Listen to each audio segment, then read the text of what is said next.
The October lull, is it a myth or is it real?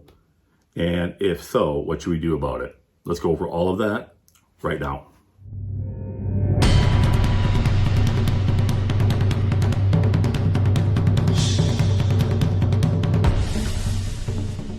So I've been bow hunting for over 36 years technically. And before it was called the October lull, we just knew it as this time frame that bucks didn't move. And then eventually this little terminology came to be. And it's just always been a given that during this time frame of early October, at least here in the upper Midwest, and in my case, Wisconsin, that these bucks just don't like to move during daylight shooting hours. And what I'm going to do right now is I'm going to go over 3 tips on why I believe that is true. With that being said, though, one of the things I want to say is that I think there is a lot of bad information coming from, used to be magazines, and now social media outlets, because they understand that if they can tell you what you want to hear, in most cases, this is people that want to bow hunt during this time frame. If they can tell you what you want to hear, you're going to buy what they sell. I would see these articles all the time that you can get out there and hunt. You have to maybe change a few little different things. Get out in the deer woods and hunt. Don't worry about what the people tell you about the October lull. And matter of fact, so-and-so shot this Pope and Young buck on October 4th. This guy shot this huge monster buck behind his house on October 6th. Get out there and hunt. You can't shoot a buck in the cabin. Well, there's partially truth to that, and there's always an exception to the rule. As a matter of fact, I think a lot of us, if I wanted to right now, I could probably really try to get a big buck, and there's that percentage. But I'm always playing the game of percentages. I could go out in the next 2 weeks here in early October and try to get a big buck, but am I actually going to get one? And if I don't, I might be hurting myself during that time frame of late October. I'm going to go over right now on 3 essentially ideas of mine why I think the October lull is real. So idea number 1, why would they want to move during this time frame? If you think about it, in early October, you have a lot of warm days yet, including warm nights. So with that being said, are they going to want to get up and go chase a ton of food sources during that time frame? Also at this time, you don't have the testosterone levels up at all, really. Some of those younger bucks will start doing their thing ahead of time just because they get a little more antsy sooner. But they aren't looking to chase does at this time either. So they're not going to be leaving their beds early to do that as well. And there's a lot of transition going on. And I think that transition in some ways causes just a little bit of stress to them. Not a lot, but I think it's enough where they're like, you know what, let's just find a place here to settle down. Then their attention, I think, turns more to that mass that's in the woods instead of having to go out to, let's say, food plots or farm fields, or somewhere that puts them out into the open during daylight shooting hours. They know what's coming up, and because of that, they're going to save their energy, and they really don't have a true reason, if you think about it, to move. Bucks and the hierarchy on how they utilize a property. Your biggest bucks will almost always be towards the middle of the property with the best bedding, assuming that the best bedding is in that area. And then it's going to push out from there. Then the bucks below them, let's say we'll call them mid-range bucks or mid-sized bucks, they're going to be out in that mid area. And then your subordinate bucks, the smallest of the bucks, they're going to be on that very outer edge. And a lot of times they're going to be mixed in with the doe. So a lot of times when you kick up a doe, here or there, you might see a smaller buck that you kick up. And usually that tells me that they don't have the best bedding and that there's a big boy further back in. So kind of always keep that in the back of your mind. But if you think about it, those bigger bucks, let's just say we'll call it the king of all of the bucks in the area, he's going to have the best spot way in the back. And in most cases, once again, why does he have to get up and really move? What I find out is that a lot of those big guys, those really big monsters, during this October lull time frame, they'll put themselves purposely in a position, or they'll purposely find that great bed. And a great bed isn't just a bed that offers superior cover, which it usually does, but it also offers a little bit of water, and that water sometimes will be around them to protect them from coyotes or any predator, because they can hear and block their smell coming back into their bed, so they have the water to essentially drink from.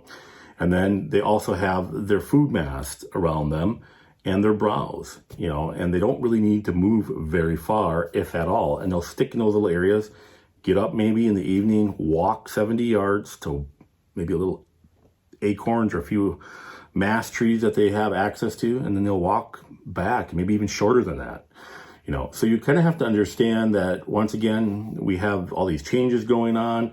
The bucks don't really have a need to move. And on top of that, the bigger bucks are going into the best bedding areas that a property has to offer. But hunting pressure obviously puts pressure on these bigger bucks.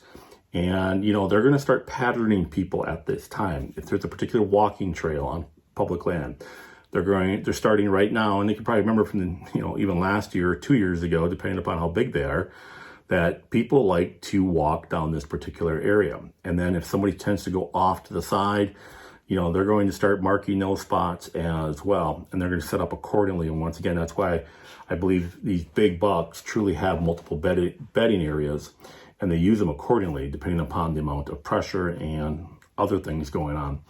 Now, is there anything you can do? Is there anything that you can possibly do during this time frame? What should you be doing? Can you still kill a big buck? And the answer to that is technically yes. Now, I'm going to say this right straight out. During these 2 weeks of October, in most cases, you're going to do more harm than good. Okay, and I know a lot of you are not going to want to hear that by going into the deer woods. But there are a few exceptions to the rule. When it comes to deer hunting, there are always exceptions to the rule. Now, the one exception that I go by is if a buck, to me, I call it making a mistake. So, if I have a buck in early October and I have him on trail camera an hour before, legal shooting light ends, I'm going after that particular buck. If he wants to keep making that same mistake, showing up over and over again, I think that's a dead giveaway. Another one that you can push the envelope a little bit on is, let's say you just happen to have a lot of warm weather during a particular time frame in early October. And for whatever reason, that temperature drops 30, 40 degrees. We've had a little bit of snowfall here in early October. If I had a night that showcased that and I was available that night to bow hunt, I would go after a buck if I knew there was a buck that wasn't traveling very far and I knew where his bedding area was, possibly. I would make that change and go after a buck during that time frame. So those are kind of two instances where, once again, there's an exception to the rule and going after a big buck during that time frame. But to just go out into the woods and go after a buck, just to go after him, I think you're going to do more harm than good. And you're going to end up possibly even pushing that particular buck onto a neighbor's property, or he's going to start time stamping you, and you're already giving him a heads up that you're after him, and he's going to start to change and do things differently than where if you'd have just left it alone in a few weeks, if you'd just waited a few weeks during even the mid portion to that third week of October, you could be arrowing him at that time. If you're going to go after him, you almost have to know that you would get him that night. It's almost like a dead giveaway that you'd say, you know what? We had this cold temperature drop and he's been making a mistake, at least on the trail camera or through observation sets. I can go after him. Make sure you are ready to rock right after the October lull. If there is one thing that I think magazines, social media overlooks, is that time frame right after the October lull. I call it the pre-rut. You might have heard me say that in my previous video. And here in Wisconsin, that's right around that October 15th to October, we'll call it 20th, the pre-rut, and that gets overlooked a lot. And, at that time, guys and gals are not really thinking that the pre-rut is even starting yet, but in most cases, I see these bucks, especially with cell cams the last few years, they will start to really pop out during those daylight hours at that time. Now, no, they're just ramping up, and it's not going to be like a lot, but when you have those areas that are pressured, and you hunt pressured spots, pressured areas, public land, and small knock-on-door permission property where you got 9 other bow hunters hunting the properties around you, I think that time frame right after October lull is one of the best times to be in the deer woods and be, once again, that one step ahead of the public, whether it's on public land or the neighbors. Well, folks, I hope I don't sound like a Debbie Downer to some of you, but I am a realist, and, For me, I am going to make the best decisions possible based on what I know, not what I think. And this is just from years of experience of being in the deer woods. And I just want you to be smart about your bow hunting going forward. Now, if you have a big ranch or, some of those folks out there, they have these timed feeders, that is different. And you're going to hear different things from those kind of folks. But, for me, and I think most of my viewers out there from watching previous videos, public land, knock on door permission, small leases, these properties we have to be more careful with, and you can do more harm than good. So just be smart about it. Use your noggin, use common sense, think things through, and like I said earlier, I think the biggest thing is be prepared for October 15th through like the 21st and 22nd.